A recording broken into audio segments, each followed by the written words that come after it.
നമസ്കാരം.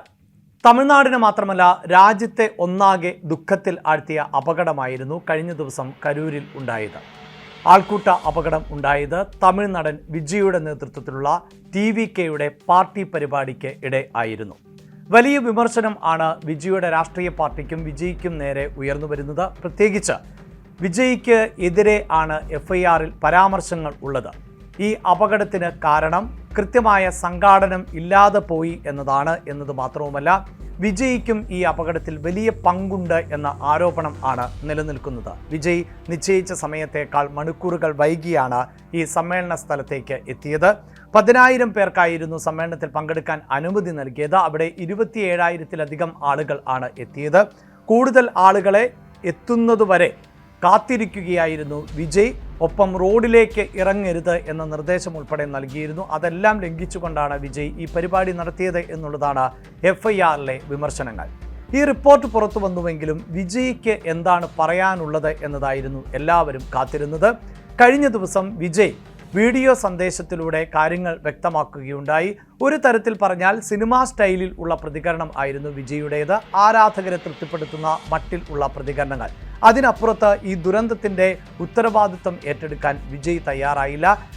ഈ അപകടത്തിൽ മരണപ്പെട്ട ആളുകളോടോ അവരുടെ കുടുംബാംഗങ്ങളോടോ ക്ഷമാപണത്തിന് തയ്യാറായിട്ടില്ല എന്നിങ്ങനെയുള്ള വിമർശനങ്ങൾ ആണ് ഇപ്പോൾ നിലനിൽക്കുന്നത്.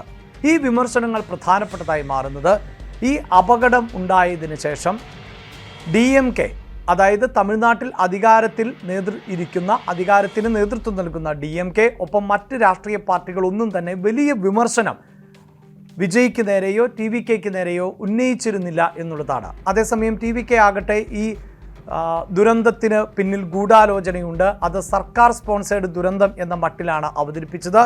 പ്രധാനപ്പെട്ട വകുപ്പ് കൈകാര്യം ചെയ്യുന്ന മന്ത്രിയായ സെന്തിൽ ബാലാജിയാണ് ഇതിന് പിന്നിൽ ഗൂഢാലോചന നടത്തിയിട്ടുള്ളത്, സെന്തിൽ ബാലാജിയാണ് തുടങ്ങിയ ആരോപണങ്ങൾ ആണ് ഉന്നയിച്ചുകൊണ്ട് ഇരിക്കുന്നത്. സെന്തിൽ ബാലാജിയുടെ തട്ടകത്തിൽ ആണ് ഇങ്ങനെയൊരു പരിപാടി നടന്നത് എന്നതുകൊണ്ട് തന്നെ ഈ പരിപാടി പൊളിക്കേണ്ടത് സെന്തിൽ ബാലാജിയുടെ ലക്ഷ്യമായിരുന്നു. അങ്ങനെയാണ് ഈ അപകടം ഉണ്ടായത് എന്ന വിമർശനം ആണ് ഉന്നയിച്ചത്.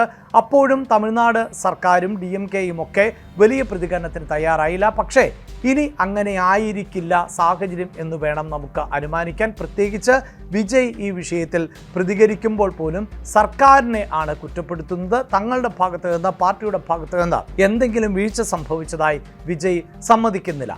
അതുകൊണ്ട് തന്നെയാണ് DMK ഉൾപ്പെടെ ഇതിനെ രാഷ്ട്രീയമായി നേരിടാൻ തയ്യാറെടുക്കുന്നത്. അതിൻ്റെ ഭാഗമായി തന്നെയാണ് സെന്തിൽ ബാലാജിയെ DMK കളത്തിലേക്ക് ഇറക്കിയിട്ടുള്ളത്.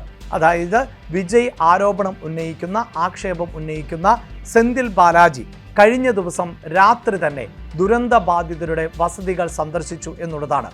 വിജയ് വീഡിയോ സന്ദേശം പുറത്തുവിട്ടതിന് തൊട്ടു പിന്നാലെ ആണ് സെന്തിൽ ബാലാജി ഈ ദുരന്ത ബാധിതരുടെ വീടുകളിലേക്ക് എത്തിയത്. മരണപ്പെട്ടവരുടെ വീടുകളിൽ എത്തിയ സെന്തിൽ ബാലാജി ധനസഹായ ചെക്ക് അവർക്ക് കൈമാറുകയും ചെയ്തു. 10 ലക്ഷം രൂപ ആണ് ധനസഹായം പ്രഖ്യാപിച്ചിട്ടുള്ളത്.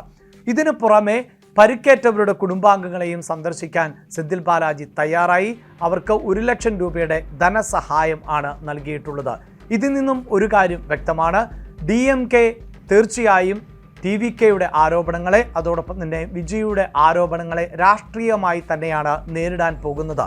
ഇവിടെ ഓർത്തെടുക്കേണ്ടത്, ഈ അപകടമുണ്ടായതിനു ശേഷം DMK നേതാവ് മുഖ്യമന്ത്രിയായിട്ടുള്ള സ്റ്റാലിൻ വ്യക്തമാക്കിയത് അനാവശ്യമായ പ്രചാരണങ്ങൾ, തെറ്റായ പ്രചാരണങ്ങളൊന്നും ഈ അപകടവുമായി ബന്ധപ്പെട്ട് ആരും നടത്തരുത് എന്നുള്ളതായിരുന്നു. അങ്ങനെ അവധാനതയോടുകൂടി ആണ് ഈ വിഷയത്തെ സർക്കാർ നോക്കിക്കണ്ടത്. പക്ഷേ രാഷ്ട്രീയമായി ഇത് ആയുധമാക്കി മാറ്റാൻ വിജയ് ശ്രമിക്കുന്ന സാഹചര്യത്തിൽ അതിന് തടയിടുക എന്നതാണ് DMKയുടെ ലക്ഷ്യം. അപ്പോഴും ഈ വളരെ പെട്ടെന്നുള്ള നടപടികളിലേക്ക് പോയാൽ അത് തിരിച്ചടിയാകും. രാഷ്ട്രീയമായി അത് വിജയ് നേട്ടമാക്കി മാറ്റും എന്ന ഒരു പൊതു വിലയിരുത്തലുണ്ട്. അതിൻ്റെ അടിസ്ഥാനത്തിൽ തന്നെയാണ് അറസ്റ്റ് പോലെയുള്ള നടപടികളിലേക്ക് ഇപ്പോഴും സർക്കാരോ അല്ലെങ്കിൽ പോലീസ് സംവിധാനങ്ങളോ കടക്കാത്തത്. അതേസമയം പ്രധാനപ്പെട്ട പ്രതിപക്ഷ പാർട്ടികൾ ഉന്നയിക്കുന്ന വിമർശനം എന്നത് ഈ വിഷയവുമായി ബന്ധപ്പെട്ട സർക്കാർ ഉദ്യോഗസ്ഥർ നടത്തിയിട്ടുള്ള വാർത്താ സമ്മേളനം തെറ്റായ സന്ദേശമാണ് നൽകുക എന്നുള്ളതാണ്. കഴിഞ്ഞ ദിവസമായിരുന്നു റവന്യൂ സെക്രട്ടറി ആയിട്ടുള്ള അമുദ IAS വാർത്താ സമ്മേളനം നടത്തി കാര്യങ്ങൾ വിശദീകരിച്ചത്. ആ വാർത്താ സമ്മേളനത്തിൽ വിജയിയുടെ ആരോപണങ്ങൾ എല്ലാം തന്നെ നിഷേധിക്കുകയാണ്. 10,000 പേർക്ക് മാത്രമായിരുന്നു അനുമതി നൽകിയത്. 20 പേർക്ക് ഒരു പോലീസ് എന്ന നിലയിൽ ആണ് 500 പോലീസിനെ വിന്യസിച്ചത്. അവിടെ 27,000 പേർ എത്തി. ഒപ്പം വൈദ്യുതി വിച്ഛേദിച്ചു വിജയ് സംസാരിക്കുമ്പോൾ എന്നതുൾപ്പെടെയുള്ള ആരോപണങ്ങൾ തെറ്റാണ് എന്ന് വീഡിയോ ദൃശ്യങ്ങളുടെ അടിസ്ഥാനത്തിൽ ആണ് അമുത വിശദീകരിച്ചത്. എന്നാൽ സർക്കാർ തന്നെ ഒരു അന്വേഷണ കമ്മീഷനെ നിയോഗിച്ച പശ്ചാത്തലത്തിൽ ജുഡീഷ്യൽ കമ്മീഷനെ ഇത്തരം വാർത്താ സമ്മേളനങ്ങൾ സ്വാധീനിക്കില്ലേ എന്നാണ് പ്രതിപക്ഷം ചോദിക്കുന്നത്. എടപ്പാടി പളനിസ്വാമി വലിയ വിമർശനമാണ് ഇങ്ങനെ വാർത്താ സമ്മേളനം നടത്തുന്നതിൽ ഉന്നയിക്കുന്നത്. പ്രത്യേകിച്ച് അന്വേഷണം നടത്തി ഒരു കൺക്ലൂഷനിലേക്കോ കണ്ടെത്തലിലേക്കോ എത്തുന്നതിന് മുമ്പ് സർക്കാർ ഉദ്യോഗസ്ഥർ ഇങ്ങനെ വാർത്താ സമ്മേളനം നടത്തി കാര്യങ്ങൾ വിശദീകരിക്കുമ്പോൾ അതിന് വിരുദ്ധമായ ഒരു റിപ്പോർട്ട് എങ്ങനെയാണ് കമ്മീഷന് തയ്യാറാക്കാൻ സാധിക്കുക എന്ന ചോദ്യം ആണ് പ്രതിപക്ഷ പാർട്ടികൾ ഉന്നയിക്കുന്നത്.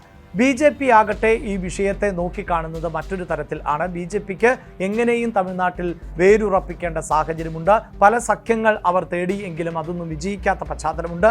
അതുകൊണ്ട് തന്നെ വിജയെ പോലുള്ള ഒരു നേതാവിനെ ഒപ്പം നിർത്താനായാൽ അവർക്ക് നേട്ടമാണ്. അതേസമയം വിജയ് അതിന് തയ്യാറാകുന്നില്ല എങ്കിൽ കോട്ടവുമാണ്.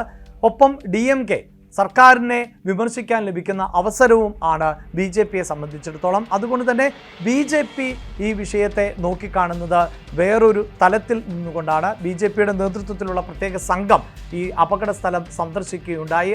കേന്ദ്ര ആഭ്യന്തരമന്ത്രി അമിത്ഷായുടെ നിർദ്ദേശപ്രകാരമൊക്കെയാണ് ഇത്തരത്തിലൊരു സന്ദർശനം നടത്തിയത്. അതിൽ ഹേമമാലിനിയും അനുരാഗ് ഠാക്കൂറും ഒക്കെ സംഘാംഗങ്ങൾ ആയിരുന്നു. അവർ പ്രദേശമൊക്കെ സന്ദർശിച്ച ശേഷം ഒരു റിപ്പോർട്ട് നൽകുകയും ചെയ്യും. ഇപ്പോൾ ഉന്നയിക്കുന്ന ആവശ്യം എന്നത് ഈ വിഷയത്തിൽ സത്യം പുറത്തു വരണമെങ്കിൽ സുപ്രീം കോടതിയിലെ സിറ്റിംഗ് ജഡ്ജിയുടെ നേതൃത്വത്തിലുള്ള ഒരു അന്വേഷണം വേണം എന്നുള്ളതാണ്. അനുരാഗ് ഠാക്കൂർ ആണ് ഇത്തരം ഒരു ആവശ്യം ഉന്നയിച്ചത്. എന്തായാലും ഈ അപകടം, കരൂരിലെ അപകടം ഇനി നേരിടാൻ പോകുന്നത് രാഷ്ട്രീയമായ ആരോപണ പ്രത്യാരോപണങ്ങൾ തന്നെയായിരിക്കും. അവിടെ വിജയിയെ എങ്ങനെയും പൂട്ടുക, വിജയിയെ ഒതുക്കുക എന്നത് DMK അവരുടെ രാഷ്ട്രീയ ലക്ഷ്യമാക്കി തന്നെ മുന്നോട്ട് കൊണ്ടുപോകും. അതിൻ്റെ ഭാഗമായി തന്നെ വേണം സെന്തിൽ ബാലാജി അടക്കമുള്ളവരെ രംഗത്ത് ഇറക്കിക്കൊണ്ടുള്ള DMKയുടെ നീക്കങ്ങളെ നോക്കിക്കാണാൻ.